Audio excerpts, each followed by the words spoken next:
Votre invité à présent dans la grande interview en direct sur Boursorama, c'est Jean Pisani-Ferry, économiste et professeur d'économie à Sciences Po. Bonjour. Bonjour. Merci d'être avec nous sur Boursorama et ravi de vous retrouver.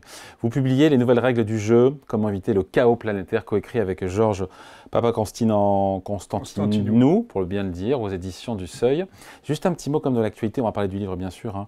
Juste, vous en pensez quoi, le conclave sur les retraites? Est-ce que pour vous ça peut aboutir? Si oui, sur quel compromis? Certains disent qu'on pourrait imaginer un âge de départ à la retraite qui serait abaissé à 63 ans, mais avec compensé par une hausse des cotisations. Voilà, qu'est-ce que vous en pensez de ça? Le Premier ministre a choisi de mettre la balle dans le camp des partenaires sociaux. En même temps, il indique qu'il y a des limites financières, enfin, que ça doit se faire à coût constant. Ouais. Donc l'exercice est quand même très difficile. Bon. Et comme en plus il dit qu'en cas d'absence d'accord, la réforme Borne continuera de s'appliquer, ouais. Je ne suis pas certain que ce soit... je suis en général partisan d'interroger, de solliciter, de mettre en responsabilité les partenaires sociaux. Mais dans ce cas-là, je pense que l'équation est difficile, est très difficile. Donc peu probable qu'un accord soit trouvé entre partenaires sociaux? Écoutez, on peut imaginer effectivement une hausse des cotisations avec en contrepartie une limitation des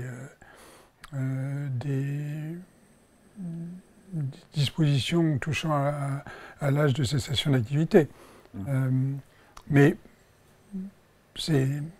encore une fois, l'exercice est très difficile. Bon, sur 2025, sur cette année, le gouvernement vise 5,4% du déficit public. Est-ce que vous y croyez, puisque la France réussira à se doter d'un budget 2025 dans les prochaines semaines? C'est la même question, c'est-à-dire si elle réussit et si du coup ça calme l'inquiétude actuelle, alors on peut atteindre... Plein d'experts disent que non, qu'on sera, quoi qu'il en soit, qu'on ait un budget ou pas, qu'on finira l'année à 6% de déficit public. Encore. Non, je ne crois pas. Je crois que, peut-être pas à 5,4, mais... Proche de 6 que de 5,5. Hein. Qui est-ce qui dit ça? Beaucoup d'économistes que j'ai reçus sur ce plateau qui m'ont dit que... Alors, s'il n'y a pas de budget, même s'il y avait un budget, qu'on ne voit pas vraiment les économies... La différence entre pas de budget et un budget, elle est quand même considérable. S'il y a bien 30 milliards d'euros d'économies documentées. Oui, non, mais s'il y a un budget, ça veut dire quand même qu'il y a un minimum d'accord politique pour stabiliser la situation. Je crois que le coût de ne pas avoir de budget est considérable. Alors ensuite, c'est par rapport à quoi on mesure, effectivement. Et sur la différence entre les deux... contrairement à ce que vous suggériez, la différence entre les deux situations, elle est considérable. Après, pas de budget, c'est 15 milliards d'euros, l'OFCE l'a prouvé. Un appel. Pardon. L'absence de budget, c'est de 15 à 18 milliards d'euros d'économie, c'est ce qu'a montré l'OFCE. Le gouvernement parle de 30 milliards d'euros d'économie, mais beaucoup d'experts m'ont dit, mais on n'est pas documenté, on les trouve pas, les 30 milliards d'euros d'économie, pour l'instant. Pour l'instant, oui. Voilà. Pour l'instant. Il est urgent d'attendre. Demander des efforts aux retraités, est-ce que ça aurait été juste ou pas? Il y a eu ce débat la semaine dernière. Est-ce que... Oui, je pense que si les retraités aisés ont une capacité de contribuer, et ça a été bloqué pour des raisons surtout politiques. Ce sont des gens qui votent. C'eût été juste de leur demander donc pour vous un effort supplémentaire de contribution? Oui, je pense que oui. Je pense que oui. Alors ensuite, toute la question est de savoir à quelle hauteur. Ouais. On a entendu 2000, 2500 euros de pension par mois, ce qui n'est pas non plus... Ce qui n'est pas non plus le Pérou, bien sûr. Non, bien sûr. Mais bon, on n'a pas les... Mais ça a été rejeté sur le principe. Ça a été rejeté sur le principe, si j'ai bonne mémoire, par les Républicains, par Laurent Wauquiez. Les marchés qui, d'ailleurs, au global, ne marquent pas de défiance vis-à-vis de ce qui se passe sur le déficit public français, sur les comptes publics qui sont dégradés. On se dit qu'on a toujours la confiance des marchés, même si le taux d'intérêt augmente un petit peu. On est un peu en dessous de 3,5% sur le 10 ans français. Est-ce que, jusqu'où ça tient ça? Ou est-ce que la donne pourrait changer si d'aventure, effectivement, on était encore à 6% dans un cas un peu catastrophique? Mais si on n'a pas d'accord sur le budget, et si donc... on se retrouve dans la situation, deuxième gouvernement qui échoue à faire passer un budget. Ouais. Alors à ce moment-là, effectivement, les marchés peuvent commencer à s'inquiéter. Je pense qu'ils vont commencer à s'inquiéter. Et il se passe quoi? S'ils commencent à s'inquiéter, on est dans une situation à l'italienne ou à la grecque? On n'est pas dans une situation à la grecque. Hein. Je me rappelle, quand Georges Papaconstantinou a été nommé ministre des Finances, il pensait que le déficit était de 5%, et en fait, à l'arrivée, il était de 15%. Ouais. Donc, ce n'est pas ce genre de situation. Ouais. Y a eu mais à l'échelle de la France, quand même, on devait être à 4, on est à 6, hein, c'est pas rien non plus. Hein. Non, c'est pas rien non plus, mais c'est quand même pas les mêmes ordres de grandeur. Donc, je ne pense pas que ce soit une situation à la grecque, je ne pense pas qu'on perde l'accès au marché, mais je pense que, effectivement, les conditions d'accès au marché seront plus dures. Ouais.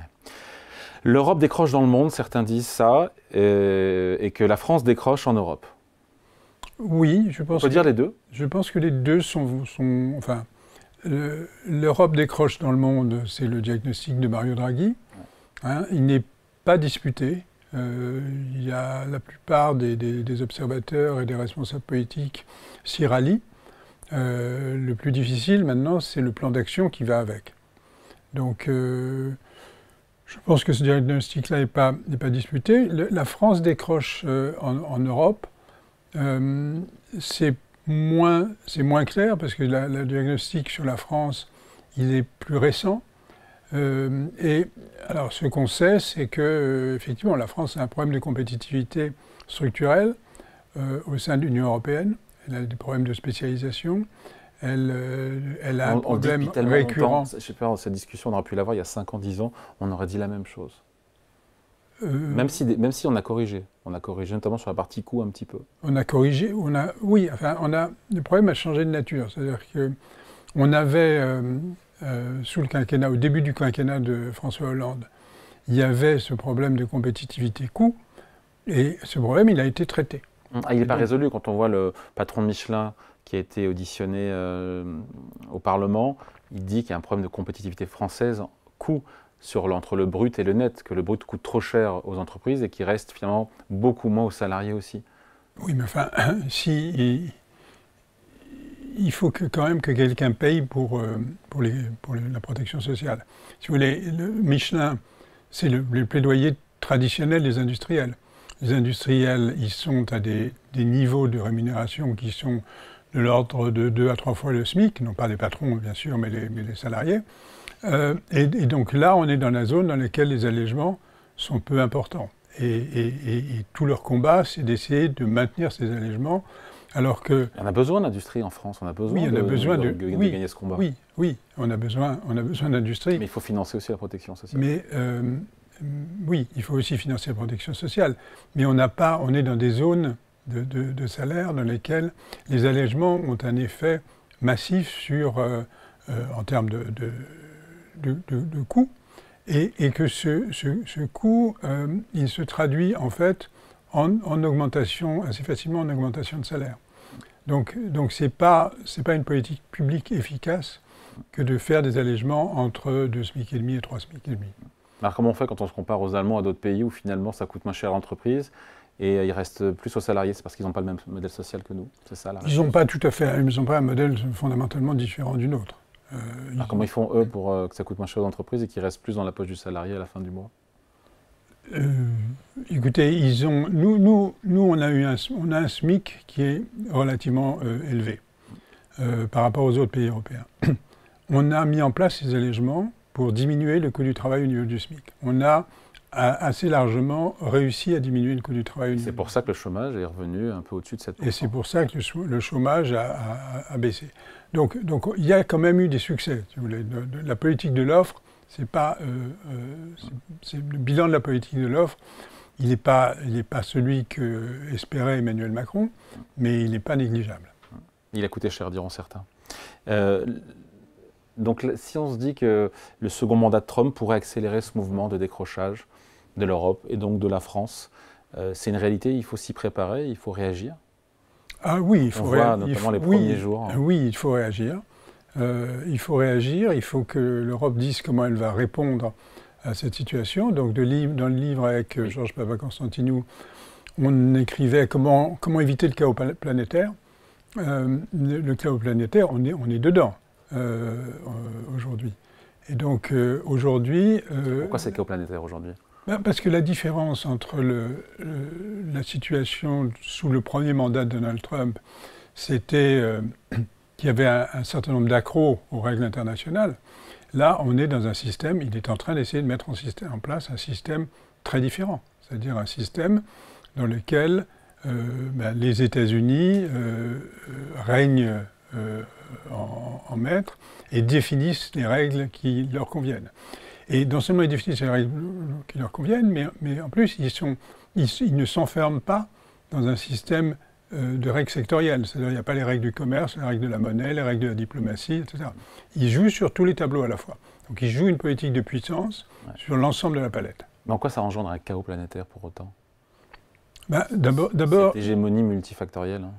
L'hégémonie multifactorielle, si les États-Unis avaient la capacité, effectivement, d'exercer cette hégémonie, ce ne serait pas un chaos, ce serait un ordre qui serait contestable, qui créerait évidemment que ce ne serait pas une bonne chose pour l'Europe, mais ce ne serait pas le chaos. Le problème, c'est qu'ils n'ont pas nécessairement cette capacité. La puissance de Trump est considérable, la puissance de l'économie américaine est considérable, mais elle est contestée, notamment par la Chine. Ouais.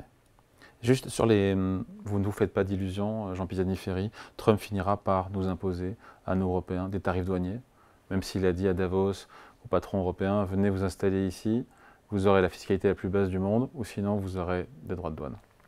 Oui, c'est un peu ça, si vous voulez, qui joue. Mais alors, on dit qu'il cherche un deal et qu'il est moins belliqueux, notamment sur les droits de douane, que ce qu'il a dit. Il a dit notamment sur la Chine que finalement, il a dit qu'il préférait ne pas mettre de droits de douane sur la Chine. Pendant toute la campagne, il a parlé de droits de douane à 60% sur les importations. Oui. Il a dit, je préfère ne pas en mettre. Il y a 2 points sur lesquels on ne sait pas. Il a été clair sur un ensemble de choses. Il y a 2 points sur lesquels on ne sait pas. Le premier, c'est celui de l'Ukraine, dont il n'a pas parlé du tout pendant sa cérémonie d'inauguration. Et le deuxième, c'est la question des droits de douane. Donc il y a des zones de flou qui restent très importantes. Bon, après, justement, d'ailleurs, Trump, puisqu'on parle de ça, qui vient de sortir une nouvelle fois les États-Unis de l'accord de Paris sur le climat. Et c'est tout l'objet de votre livre aussi. Comment est-ce qu'on peut avoir de la coopération internationale dans un monde qui est de moins en moins coopératif? Et comment on peut conserver de la coopération sur le climat alors que le deuxième plus gros pollueur de la planète sort unilatéralement du traité? Oui, mais les États-Unis représentent 11% des émissions mondiales. Ce n'est pas là que se joue, en fait, l'avenir du climat.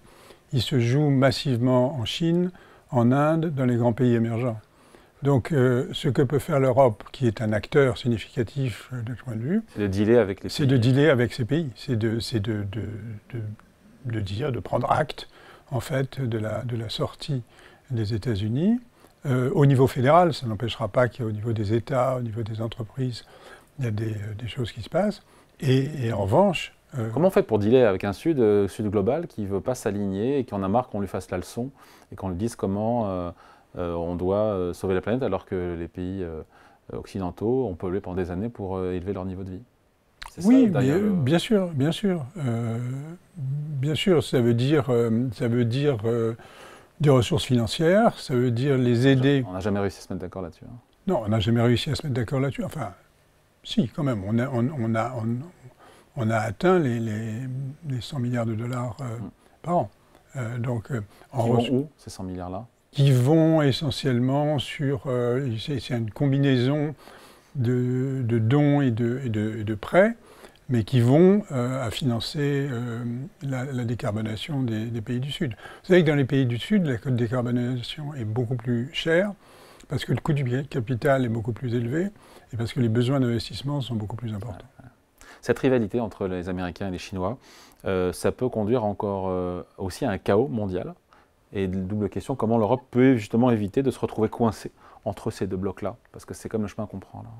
Oui, elle peut se trouver coincée, mais elle peut aussi, je le disais sur le climat par exemple, elle peut faire alliance avec la Chine, elle peut, et elle a fait sur les véhicules automobiles, les véhicules électriques chinois, elle a pris une position qui n'est pas celle des États-Unis. Donc elle cherche elle a esquissé. L'Europe qui a montré, Bruxelles qui a montré les dents hein, quand même sur, sur les voitures électriques chinoises. Hein. Voilà. Oui, mais elle l'a fait d'une manière qui n'est pas du tout le découplage complet. Ouais. En faisant une enquête et en s'inscrivant dans le cadre des dispositions anti-subvention de l'OMC et en disant, dans ce cadre-là, voilà ce qu'on estime être le montant des subventions par constructeur, ventilé par constructeur, et qui distord la concurrence. Et donc c'est complètement différent de l'attitude américaine, même celle de Biden, qui était du découplage. On peut vraiment aller vers un chaos mondial du fait de cette rivalité entre les États-Unis et la Chine sous... Oui, bien sûr, le risque existe. Le risque existe et je pense que l'Europe peut jouer un rôle très important parce que l'Europe est un acteur. Ça reste un acteur de premier plan sur le plan commercial. Ça reste un acteur de premier plan parce qu'elle a fait des efforts pour réguler le digital. Alors, évidemment, c'est... Réguler, on sait faire en Europe. Hein. Réguler, on sait faire. Non, mais on sait faire. Mais, vous voulez... quelle est l'alternative ? Je ne dis pas que les régulations sont toutes bien faites, mais de dire... voilà la définition de ce qu'on attend des entreprises du digital, du numérique, et voilà ce qu'il faudra qu'elles fassent pour accéder au marché européen. Je pense que c'est une contribution positive. D'ailleurs, Bruxelles, qui va, a priori, je crois que c'est mercredi, va publier, en tout cas, une boussole de compétitivité, oui. Avec de la simplification radicale à tous les étages, une baisse du prix de l'énergie, souvent dénoncée d'ailleurs par les industriels. Il y a un vrai sujet, du coût de l'énergie en Europe. Un développement de l'IA, des règles de concurrence qui seraient assouplies, possiblement pour avoir des grands champions européens pour lutter face aux mastodontes américains et chinois. Europe is back, où on sait que c'est souvent dans les crises que l'Europe se relève et avance. Oui, enfin, c'est un peu tôt pour dire ça. Ouais. Ça peut remplacer l'économie européenne dans la course mondiale, ou est-ce que voilà, c'est un peu rapide de dire ça? On a le diagnostic du rapport Draghi, oui. Qui est implacable, qui dit on a pris du retard, on continue à prendre du retard, on a une énergie qui est plus chère, et par rapport à tout ça, il faut investir beaucoup plus. Ouais. Et donc, on a un retard d'investissement important. Donc, rattraper notre retard, revenir sur la scène, redevenir un acteur économique, ça implique plus que d'avoir une boussole. Ça implique d'agir. Bon. Je lisais une de vos interviews dans Le Monde et vous posez la question, et je pense que ça résume bien votre livre, pourquoi vivons-nous une telle contradiction entre l'universalité des problèmes et la fragmentation des réponses? Le nœud, il est là. Oui, parce que le système mondial tel qu'il a été construit, c'est un système qui a été construit dans un monde dans lequel il n'y avait pas de problème climatique, il n'y avait pas de problème de biodiversité, il n'y avait pas de problème de pollution des océans, il n'y avait pas tous ces problèmes. Et le problème d'aujourd'hui, c'est que tous ces sujets, maintenant, sont arrivés au premier rang. Et qu'on n'a pas, face à ça, un système aussi construit. On a mis en place graduellement, morceau par morceau, un système de gestion de ces communs mondiaux.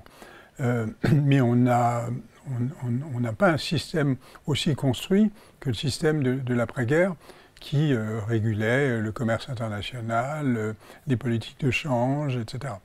Donc c'est ça. On a aujourd'hui plus besoin d'action collective et on a un monde plus fragmenté. Alors justement, quelles sont ces nouvelles règles du jeu, pour le dire simplement, qui permettraient de gérer de façon coopérative tous ces biens communs, mondiaux?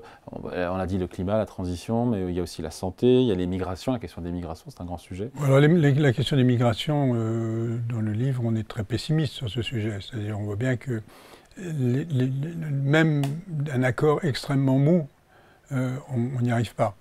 Donc la migration, et c'est pas par hasard que Trump aujourd'hui veut expulser 11 millions d'immigrés illégaux, qu'en Europe, on a des disputes sur le sujet des migrations. C'est un sujet sur lequel il n'y a pas d'accord. On essaie d'identifier, en partant de la base, en partant des cas concrets, quels sont les ingrédients d'une gouvernance mondiale qui fonctionne. Et l'accord sur le diagnostic, c'est fondamental. Qu'est-ce qui fait que sur le climat, malgré tout, on est arrivé à progresser, à se mettre d'accord sur un diagnostic? La science, des experts scientifiques. C'est des experts scientifiques, c'est ça. Qui font ce diagnostic, partagent. Exactement. Qui essaient de le faire. Qui essaient de le faire. Ouais. Et donc, on peut organiser de la coopération dans un monde non coopératif, dans le cas de moins en moins coopératif. Et donc, comment alors? Avec une méthode? Avec une méthode, c'est-à-dire qu'on a essayé d'identifier les ingrédients. Donc le diagnostic en est un. Ouais. L'accord sur les principes, c'est le deuxième. Les principes de ce qu'on fait et de ce qu'on ne fait pas. Alors on a essayé de construire un système très prescriptif, par exemple en termes de commerce international. On a peut-être besoin d'un système moins prescriptif, qui laisse plus de latitude à la différence, aux différences entre les États, mais avec quand même quelques principes fondamentaux sur lesquels on est d'accord. Et puis on a besoin aussi de pouvoir vérifier, si on se met d'accord sur certaines ambitions, comment est-ce qu'on vérifie, est-ce que les États, est-ce que les objectifs sont tenus. Bon, ça enfin, on a quand même aujourd'hui, dans un certain nombre de domaines, les bases d'un système de gouvernance mondiale qui fonctionnerait mieux. Ouais, en mettant bien dans la boucle tous les pays du Sud. En mettant évidemment bien dans c'est tout le sujet aussi. Donc finalement, l'Europe a une carte à jouer sur le climat, on finit là-dessus, en allant parler à la Chine directement pour essayer de trouver un deal. Parce que la Chine est un gros émetteur, évidemment, un très gros émetteur. 30%, je crois. Oui. Mais la Chine est engagée, en fait, dans sa décarbonation. Il y a un gros en même temps en Chine sur Il y a un gros en même temps, bien sûr. Et la Chine, en fait, a orienté son appareil industriel vers les industries décarbonées, véhicules électriques, éoliennes, solaires, etc. Hydrogène aussi. Hydrogène. Et en même temps, la Chine continue de construire... à base de charbon. À base de charbon. Ouais. Mais mon sentiment, même les analyses, suggèrent qu'il n'y en a pas pour longtemps. Les émissions vont finir par plafonner et se réduire. Voilà, donc je vous invite à lire Jean Pisani-Ferry, livre donc coécrit avec Georges Papaconstantinou aux éditions du Seuil, Les nouvelles règles du jeu, comment éviter le chaos planétaire. Merci pour cet entretien. Merci à vous. Jean Pisani-Ferry, invité de la grande interview en direct et en replay sur Boursorama.